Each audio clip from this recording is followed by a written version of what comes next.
Hello दोस्तों, YouTube के इस ऑनलाइन प्लेटफॉर्म पर आपका बहुत बहुत हार्दिक स्वागत है। मैं अंकित शर्मा आपके बीच डिस्कस कर रहा था आपत्ति सारणी में परमाणु गुणधर्म के बारे में। तो अपने इस चैप्टर से रिलेटेड 2 लेक्चर ऑलरेडी हो चुके हैं, जिसमें अपन ने पढ़ा कि सबसे पहले इलेक्ट्रॉन, प्रोटॉन, न्यूट्रॉन के बारे में पढ़ा, इसकी खोज किसने की।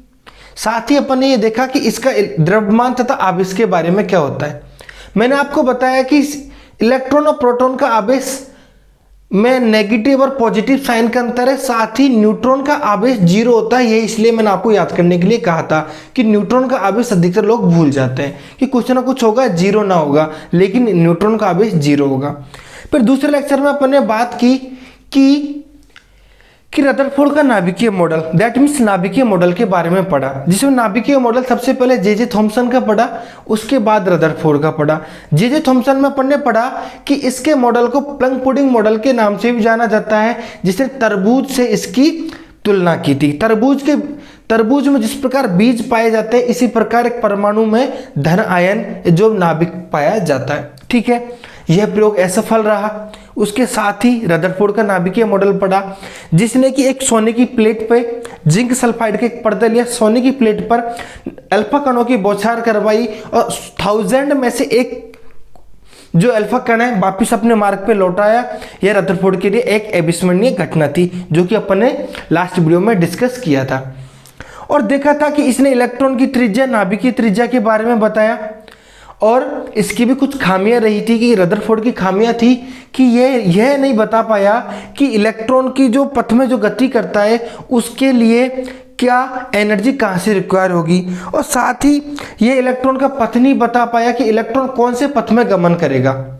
ठीक है, इसके मॉडल को आगे बोर ने दूर किया। बोर बताता है कि KLMN जो कोष होते हैं उनके बारे में अपन पढ़ेंगे। तो सबसे पहले बोर के मॉडल को शुरू करें। सिलेबस में है नहीं, लेकिन थोड़ा मैं आपको हल्का सा टच कराऊंगा, क्योंकि जो इलेक्ट्रॉन है उसका आवेश, जो मैंने आपको बताया, जो इलेक्ट्रॉन है उसको एनर्जी कहाँ से मिलेगी उसके बारे में अपन देखेंगे। और सोमरफील्ड जो जिन साइंटिस्टों ने इसके बारे में बताया था। तो उस महत्वपूर्ण इंपॉर्टेंट टॉपिक को बताने से पहले आपको 2 चीजें जरूर आना आवश्यक है, एक परमाणु क्रमांक और एक परमाणु द्रव्यमान के बारे में। अब बताइए कि सर ये क्या चीज, ये क्या बला है। तो ये एक बहुत ही सिंपल सा टॉपिक है, जो कि आपको हुंड का नियम, पाउली का नियम, N+1 का नियम और क्वांटम संख्या में बहुत ही इंपॉर्टेंट रोल अदा करेगा। ठीक है, तो लेक्चर को स्टार्ट करते हैं। तो लेक्चर को शेयर करना बिल्कुल भी ना भूलें आप। ठीक है, तो परमाणु क्रमांक क्या होता है, ये देखिए कि परमाणु क्रमांक होता है कि परमाणु में उपस्थित इलेक्ट्रॉन व प्रोटॉन की संख्या को, परमाणु में उपस्थित इलेक्ट्रॉन और प्रोटॉन की संख्या को ही क्या बोलते हैं, परमाणु क्रमांक बोलते हैं। अब इलेक्ट्रॉन और प्रोटॉन की संख्या ये बताना मैंने आपको अच्छी ढंग से बता चुका हूं कि इलेक्ट्रॉन और प्रोटॉन की संख्या क्या होती है। ठीक है, अब जो इलेक्ट्रॉन और प्रोटॉन की संख्या होगी उसको तो बोलते हैं परमाणु क्रमांक, लेकिन इसमें परमाणु जो होगा वो न्यूट्रल कंडीशन में होना चाहिए। परमाणु किसी के साथ रिएक्शंस ना करे या उत्तेजित अवस्था में ना हो, ओनली ग्राउंड अवस्था पे हो, ग्राउंड लेवल पे हो, लेकिन वो तो न्यूट्रल कंडीशन में होना चाहिए। जैसा है वैसा ही रहना चाहिए। ठीक है, ये कंडीशन किसके, परमाणु क्रमांक के बारे में। अभी परमाणु क्रमांक है क्या भला, इसको निकाले कैसे कि परमाणु में आपने बता दी इलेक्ट्रॉन की संख्या और प्रोटॉन की संख्या। तो देखिए आप कि जैसे कि एक एग्जांपल ले लेते हैं, सोडियम, इसका साइंटिफिक नेम है निट्रियम। वो आपके लिए रिक्वायर नहीं है, लेकिन मेरे को पता था, मैंने आपको बताया। ठीक है, Na इसलिए प्रतीक है, निट्रियम से लिया गया है, सोडियम इसका वास्तविक नाम है। ठीक है, अब सोडियम का परमाणु क्रमांक क्या होता है, परमाणु क्रमांक, जब आवर्त सारणी पढ़ेंगे तब मैं आपको 30 तक के एलिमेंट्स के नाम याद करवाऊंगा, 30 तक के तत्वों के नाम याद करवाऊंगा और कुछ इंपॉर्टेंट एलिमेंट्स के नाम याद करेंगे। तो उनमें से एक होगा सोडियम। सोडियम आता है S ब्लॉक में, S ब्लॉक में आता है 11वें नंबर पे, मतलब पूरे आवर्त सारणी में 11वें नंबर पर आता है। ये इसका हो गया परमाणु क्रमांक। अब इसमें इलेक्ट्रॉन की संख्या और प्रोटॉन की संख्या क्या होगी। अब नाइट्रोजन में सोडियम में इलेक्ट्रॉन की संख्या कितनी होगी, और साथ ही अपन देख रहे हैं प्रोटॉन की संख्या क्या होगी। अब इलेक्ट्रॉन की संख्या वही संख्या होती है जो कि परमाणु क्रमांक होता है। नहीं समझ में आया?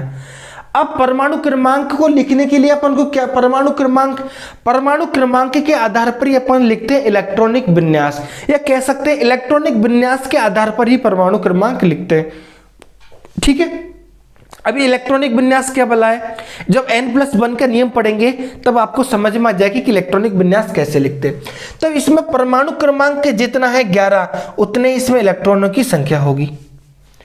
अब एक एक्सेप्शंस केसेस आते हैं, एक्सेप्शंस केसेस नहीं बोल सकते, लोग बाग कहते हैं केमिस्ट्री में एक्सेप्शंस होते हैं, मैं नहीं मानता, क्योंकि उसके पीछे कोई ना कोई रीजन होता है। अब इलेक्ट्रॉन की संख्या 11 और प्रोटॉन की संख्या भी इसमें कितनी होगी, 11। अब इसके आयनित अवस्था में देखते हैं कि आयनित अवस्था में ये इसमें इलेक्ट्रॉन व प्रोटॉन की संख्या कितनी होगी सोडियम में। ठीक है, अब ये हो गया सोडियम। अब सोडियम को ले लिया अपन ने आयनित अवस्था में। ये आयनित अवस्था क्या होती है, आयन कैसे आया कि जो सोडियम है इसके बाह्यतम कोश में पाया जा रहा है एक इलेक्ट्रॉन कैसे होगा कि इसका ऑर्बिटल होगा s1 में या तो एक इलेक्ट्रॉन किसी को दे दे या किसी से एक इलेक्ट्रॉन ले ले।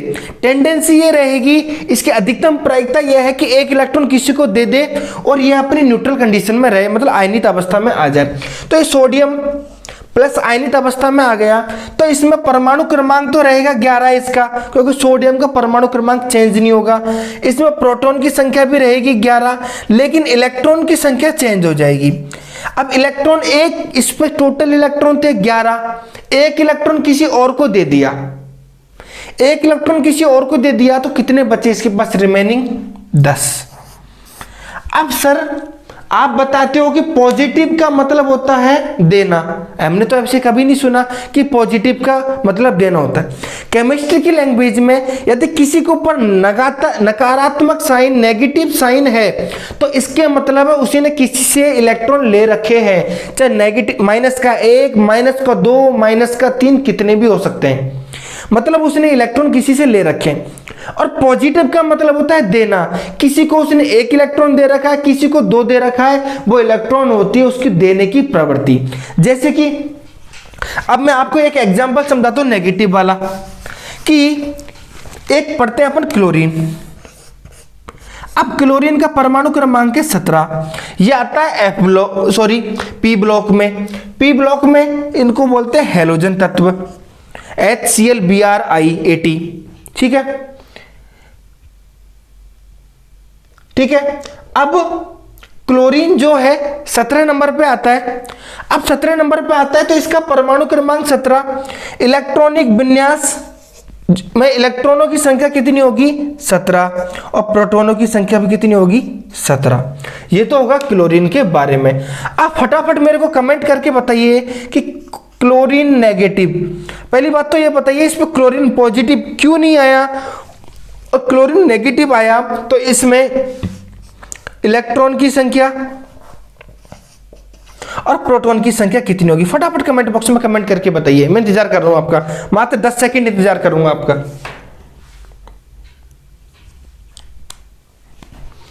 ठीक है, टाइम अप। अब इसमें इलेक्ट्रॉनों की संख्या है कि मैंने आपको बताया यदि किसी को इलेक्ट्रॉन दे देता है तो उस पर इलेक्ट्रॉनों की संख्या हो जाती है कम। यदि वो किसी से इलेक्ट्रॉन मांग लेता है अष्टक को पूरा करने के लिए, अपने ऑर्बिटल को फुलफिल करने के लिए, तो वो उस पर हो जाएगा नेगेटिव साइन, तो इस पर एक इलेक्ट्रॉन और आ गया, तो इसमें इलेक्ट्रॉनों की संख्या हो जाएगी 18 और प्रोटॉनों की संख्या वही रहेगी 17।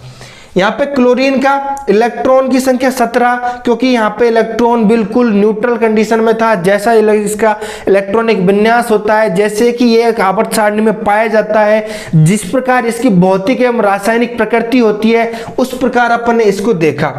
लेकिन जैसे ये किसी से रिएक्शंस करेगा, ये अपनी रासायनिक अभिक्रिया शो करेगा, रासायनिक प्रकृति और रासायनिक अभिक्रिया शो जैसे ही करेगा, ये रासायनिक अभिक्रिया में यह अपनी किसी भी रिएक्शंस को शो करने के लिए आयन को हमेशा आयनित अवस्था में आना पड़ता है। आयनित अवस्था में जैसे ही आएगा तो इलेक्ट्रॉन पर आ जाएगा नेगेटिव साइन, और ये इस पर कितने चार्ज हो, इस पर क्या हो जाएगा, इस पर हो जाएगा इलेक्ट्रॉनों की संख्या 18, प्रोटॉनों की संख्या 17। ये तो अपना एक कॉन्सेप्ट होता है परमाणु क्रमांक के बारे में, जिसमें परमाणु में उपस्थित इलेक्ट्रॉन व प्रोटॉन की संख्या को परमाणु क्रमांक कहते हैं, लेकिन परमाणु होना चाहिए उदासीन। ठीक है, ये तो होता है अपना परमाणु क्रमांक के बारे में। अब बताइए कि सर परमाणु में जो एलिमेंट पाया जा रहा है, जिस प्रकार का जिस एलिमेंट में परमाणु का द्रव्यमान निकालेंगे, क्या जिस एलिमेंट का निकालेंगे क्या उसका भी द्रव्यमान पाया जाता है? द्रव्यमान पाया जाता है तो उसको निकालेंगे कैसे? तो परमाणु द्रव्यमान किसे कहते हैं? किसी मतलब न्यूट्रॉन व प्रोटॉन, क्या लिख रखा है मैंने, न्यूट्रॉन व प्रोटॉन की संख्या को ही परमाणु द्रव्यमान कहते हैं। संख्या को मतलब न्यूट्रॉन व प्रोटॉन के योग, मतलब माना कि हाइपोथेटिकल एक एग्जांपल के तौर पे ले लेते हैं, माना कि न्यूट्रॉन की संख्या हो गई 11 और प्रोटॉन की संख्या हो गई 11 और 11 कितना हो गया 22। ये इसका कहलाएगा परमाणु द्रव्यमान। अब ये सर बताएंगे कि आवर्त सारणी में क्या 22 किसी का परमाणु द्रव्यमान होता है? मैंने आपसे पहले कहा था ये एक हाइपोथेटिकल, ये काल्पनिक तरीके से मैंने एक एग्जांपल लिया है, वो उसे अपन परमाणु द्रव्यमान कहेंगे। न्यूट्रॉन व प्रोटॉन के योग को ही परमाणु द्रव्यमान कहेंगे। Atomic mass is equal to proton plus neutron. अब इसको प्रूफ करो सर कि एटॉमिक द्रव्यमान क्या होता है। इसके लिए एक छोटा सा प्रतीक याद रखना, ZXA। X तो यहां पे होगा कोई एलिमेंट, X तो कोई होगा यहां पे एलिमेंट, Z और A यहां होगा द्रव्यमान और Z होगा यहां पे परमाणु का क्रमांक। परमाणु का क्रमांक क्या होगा? Z परमाणु क्रमांक।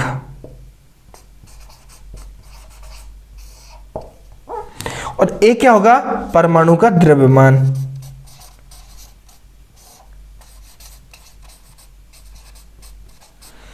अब क्या किसी हर एलिमेंट का आपको परमाणु द्रव्यमान याद होना चाहिए? नहीं। एग्जाम में जैसे ही क्वेश्चन का फॉर्मेट आएगा, जैसे कि एक एग्जांपल ले लेते हैं 11 सोडियम 23, इस प्रकार से आपको दे देगा एग्जाम में। अब इसमें इलेक्ट्रॉन, प्रोटॉन, न्यूट्रॉन और इसका एटॉमिक मास भी निकालना सीखिए। बताइए, मैंने इलेक्ट्रॉन की संख्या आपको इसमें निकालना बता दिया, प्रोटॉन की संख्या निकालना बता दिया।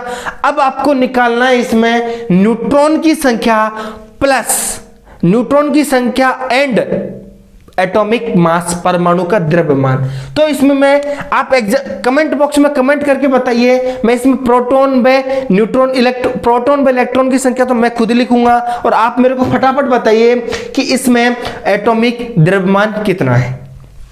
प्रोटॉन की संख्या तो होगी इसमें 11, इलेक्ट्रॉन की संख्या भी होगा 11। अब एटॉमिक मास, इसको मैं लिख देता हूं AM, एटॉमिक मास, परमाणु का द्रव्यमान कितना है, फटाफट कमेंट करके बॉक्स बताइए। अब ये होगा 23। क्यों होगा 23? कि मैंने आपको बताया ZXA एक फॉर्मेट बताया, इसमें A क्या है? परमाणु का द्रव्यमान। मैंने क्या पूछा? परमाणु का द्रव्यमान। ये हो गया कितना? 23। बिल्कुल सिंपल है, निकालने में कहीं भी दिक्कत नहीं आएगी। और ये क्या है? परमाणु क्रमांक क्या होगा? Z, मतलब इसका परमाणु का क्रमांक क्या होगा? 11। वो तो मैंने आपको इसमें जब परमाणु क्रमांक निकालना सिखाया था, परमाणु क्रमांक ये कितना हो गया? 11। ठीक है, इसमें अपने परमाणु क्रमांक निकाला, प्रोटॉन, इलेक्ट्रॉन व एटॉमिक मास भी निकाल लिया अपने। अब इसमें मेरे को ये बताइए, इसमें मास निकाल लिया, एटॉमिक मास, प्रोटॉन की संख्या निकाल ली, अब न्यूट्रॉन की संख्या मेरे को निकालिए। न्यूट्रॉन की संख्या के लिए एक फॉर्मूला बनेगा इसमें, न्यूट्रॉन की संख्या के लिए कि एटॉमिक मास माइनस प्रोटॉन की संख्या, अब अपने पास न्यूट्रॉन की संख्या मैं निकालूं, अपने पास एटॉमिक मास कितना दे रखा है 23, माइनस इसमें प्रोटॉनों की संख्या कितनी दे रखी है 11, तो इसमें न्यूट्रॉन की संख्या निकल के आएगी कितनी 12। ठीक है, ये क्या निकल के आया न्यूट्रॉन की संख्या। ठीक है, अब मैं आपको एक क्वेश्चन करने के लिए देता हूं। मैं कल जैसे अपनी कल नेक्स्ट क्लास होगी उसमें मैं आपको पक्का बताऊंगा, आप मेरे को कमेंट बॉक्स में कमेंट करके बताना कि इसका आंसर क्या होगा। जैसे अपनी कल क्लास होगी मैं आपको इसका आंसर सबसे पहले आके बताऊंगा, पहले रिवीजन कराएंगे, फिर इसके बाद देखेंगे कि मैंने आपको जो क्वेश्चन दिया था उसका आंसर क्या होगा। ये होगा 12 Mg24। इसमें आपको निकालना है प्रोटॉन की संख्या, न्यूट्रॉन की संख्या, इलेक्ट्रॉन की संख्या, एटॉमिक मास परमाणु का द्रव्यमान की संख्या और परमाणु का क्रमांक।